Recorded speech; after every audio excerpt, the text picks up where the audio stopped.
A fascinante narrativa de Jesus lançando a legião de demônios em uma manada de porcos encontra-se no livro de Lucas. O cenário é a região montanhosa a leste do Rio Jordão, uma área predominantemente gentia conhecida como a Decápolis, composta por cidades gentias na região mais ampla. Após navegar para o país das guarnições a leste da Galileia, Jesus põe os pés em terra e é imediatamente confrontado por um homem da cidade de Gadara, possuído por demônios por um longo período. Esse homem, longe de usar roupas e sem residência fixa, vive entre túmulos. Com gritos aterrorizantes ao avistar Jesus, ele se manifestou. Sua voz ecoa, perguntando a Jesus sobre a natureza de sua interação. Em que negócios temos em comum um com o outro, Jesus, Filho do Deus Altíssimo? O homem, clamando para não ser atormentado antes do tempo determinado para o julgamento, revela o domínio dos demônios sobre ele. Jesus, ao perceber a presença do espírito imundo, ordena-lhe que saia do homem, quebrando as correntes demoníacas que o aprisionavam.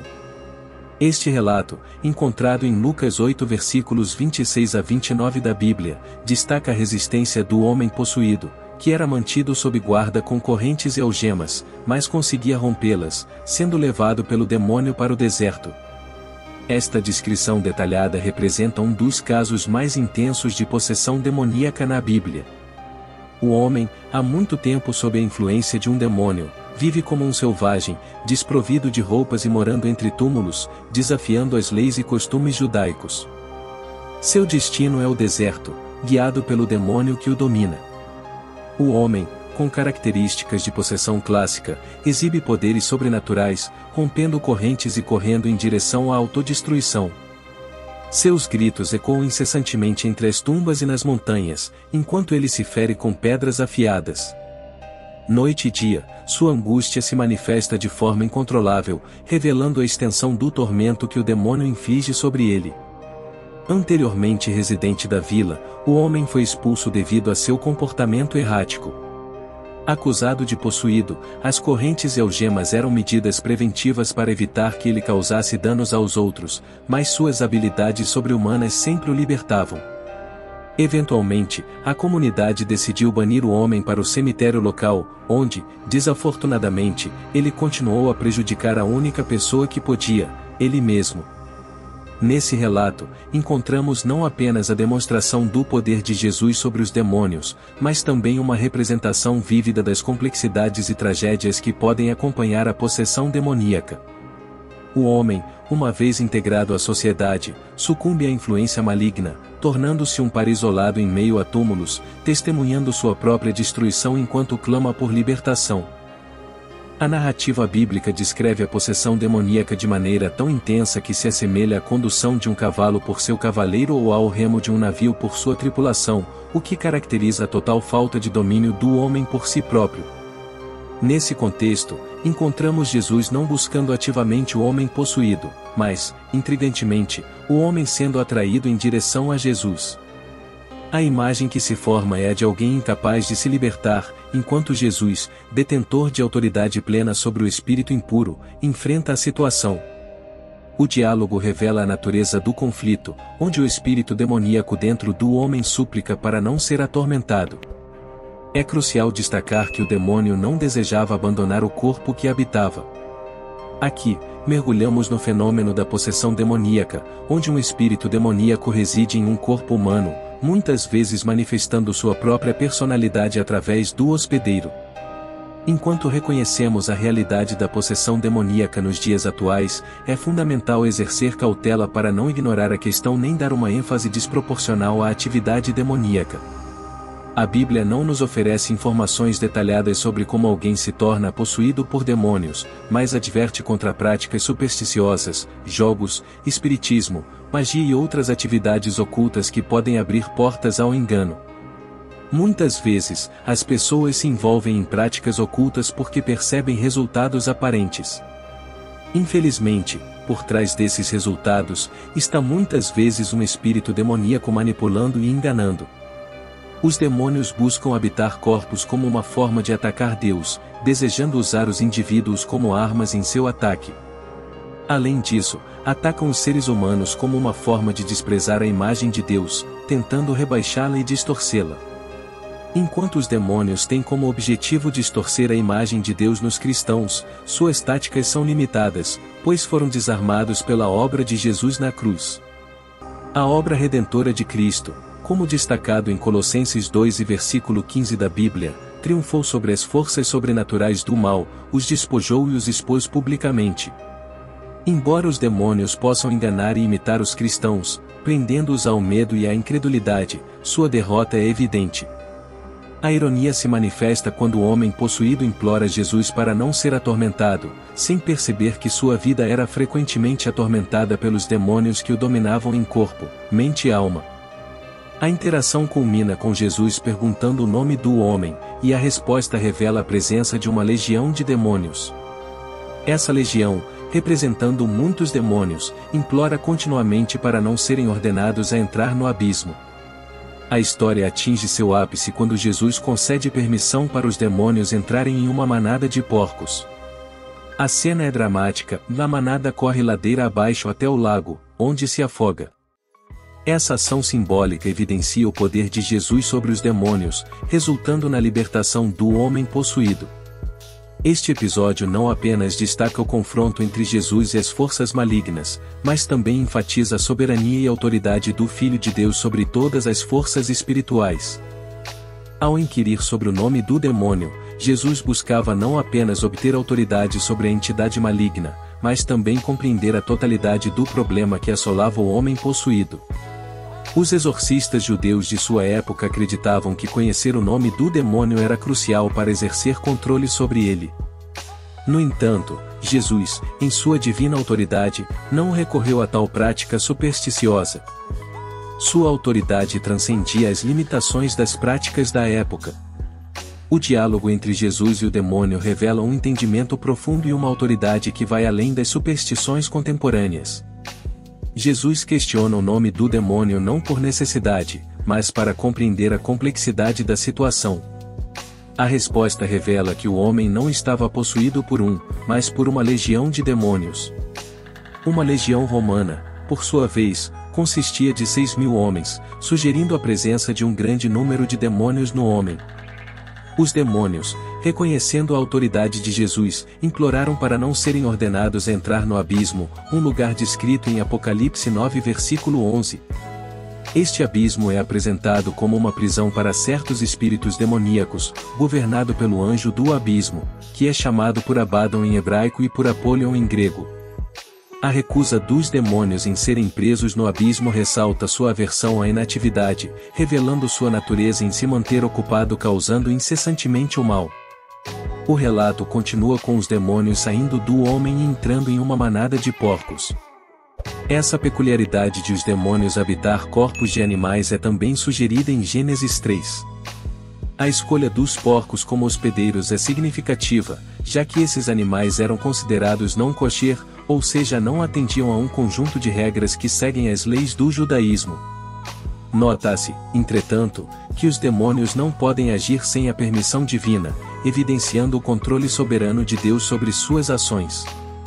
A permissão concedida por Jesus para que os demônios afetassem os porcos destaca a limitação do poder malévolo deles. Este episódio serve como uma demonstração do poder destrutivo dos espíritos malignos, agindo em conformidade com seu comandante, Satanás, cujo objetivo é roubar, matar e destruir, conforme expresso em João 10 versículo 10. A ação dos demônios resulta na perturbação do rebanho de porcos, que fogem descontroladamente pelas encostas íngremes até o lago, onde se afogam. Esse evento, embora trágico para os porcos, destaca a autoridade de Jesus sobre as forças demoníacas. Essa autoridade seria plenamente manifestada na cruz, como proclamado em Colossenses 2 versículo 15. Na cruz, Jesus desarmou as forças sobrenaturais do mal, exibindo uma vitória triunfal sobre elas. Este episódio, além de evidenciar a autoridade de Jesus sobre os demônios, serve como uma poderosa ilustração do conflito espiritual em curso. Demonstra que, embora os demônios possam agir e causar danos, a vitória final pertence a Cristo, que veio para oferecer vida em abundância àqueles que confiam nele. A narrativa revela não apenas o poder do mal, mas a supremacia de Jesus sobre todas as forças espirituais, preparando o terreno para a demonstração completa de sua autoridade redentora na cruz. Esse incidente revela a verdadeira intenção dos demônios, e eles buscavam a destruição do homem, evidenciada pelo destino dos porcos que pereceram. Alguns podem considerar injusto o impacto da perda nos proprietários dos porcos, mas essa situação serve como um poderoso exemplo de como Jesus valorizava a vida humana acima dos bens materiais. A perda dos porcos foi um custo pequeno quando comparado ao resgate do homem possuído. Charles Spurgeon, um histórico pregador muito influente no protestantismo reformado nos dias de hoje, com sua perspicácia, ofereceu observações sábias sobre a escolha dos demônios de afetar os porcos. Ele destacou que os porcos preferiram a morte à influência maligna, sugerindo que, se os homens não fossem piores do que os porcos, compartilhariam da mesma opinião. O diabo, ao conduzir os porcos para a destruição, simboliza como ele guia aqueles que o seguem para um destino sombrio. O impacto dessa cena foi imediato. Os pastores, ao testemunharem o ocorrido, fugiram apressadamente, compartilhando a notícia pela cidade e pelo campo. As pessoas, curiosas, vieram para presenciar o acontecimento. Ao se aproximarem de Jesus, encontraram o homem que outrora estava possuído, agora sentado aos pés de Jesus, vestido e em pleno uso de sua consciência e saúde mental. O contraste era assustador. Aqueles que testemunharam o milagre explicaram à multidão que o homem, outrora dominado por demônios, havia sido completamente curado. Entretanto, em vez de celebrar a libertação, as pessoas da região dos Gadarenos e do distrito vizinho ficaram dominadas pelo medo. O libertador, Jesus, tornou-se motivo de receio para eles. A cura milagrosa gerou mais apreensão do que o próprio estado possuído anterior. Diante do temor instaurado, Jesus, sem se deter, embarcou em um barco e retornou ao lado oeste do Mar da Galileia. Surpreendentemente, as pessoas manifestaram um grande medo, não pelo homem livre do domínio demoníaco, mas sim pelo homem restaurado e são. A visão do homem curado, em perfeito juízo, aos pés de Jesus, causou terror e perplexidade. A dualidade entre a superstição que sugeria vantagem demoníaca sobre Jesus e a realidade do poder divino resultou em um conflito emocional para aqueles que testemunharam o extraordinário evento. Este episódio, além de ilustrar a autoridade suprema de Jesus sobre as forças demoníacas, também destaca a relutância de algumas pessoas em aceitar a liberdade e a transformação que ele oferece. A perplexidade diante de um milagre tão poderoso revela a tensão entre a compreensão humana limitada e a manifestação do divino. A libertação do homem da possessão demoníaca transcendeu além de uma mera cura física. Seu encontro com Jesus desencadeou uma transformação interior profunda, libertando-o não apenas da opressão dos demônios, mas também do isolamento e alienação que o assolavam. Movido por um coração agradecido, o homem expressou o desejo sincero de seguir Jesus como discípulo, ansiando por aprender com ele e permanecer em sua constante presença. Contudo, a resposta de Jesus a esse apelo é notável e carrega uma riqueza de sabedoria espiritual. Ao invés de permitir que o homem se tornasse um dos seus discípulos itinerantes, Jesus surpreendentemente instruiu-o a retornar para casa. Nessa aparente recusa, encontra-se uma revelação profunda sobre a missão de Jesus. Sua vinda não se limitava a realizar milagres ou acumular seguidores, mas, acima de tudo, a transformar vidas e comunidades, restaurando a relação entre a humanidade e Deus.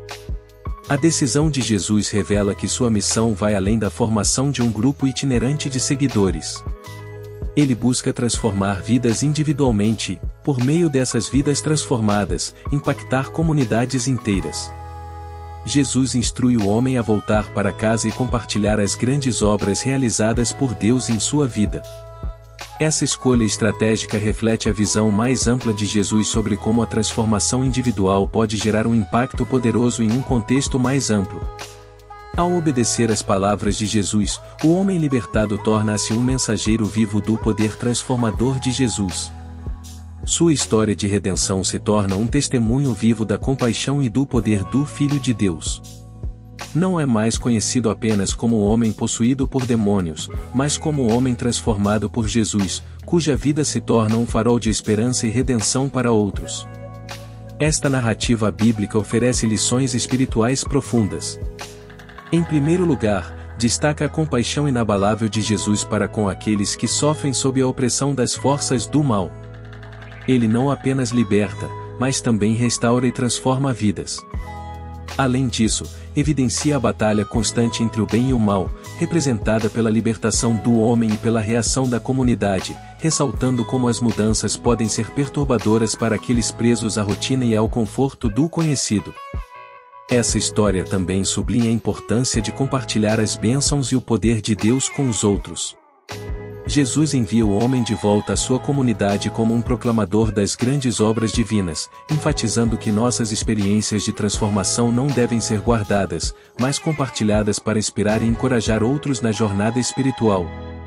Assim, a história do homem libertado não é apenas uma narrativa singular, mas um convite a cada um de nós para compartilhar a luz da transformação que encontramos em Jesus.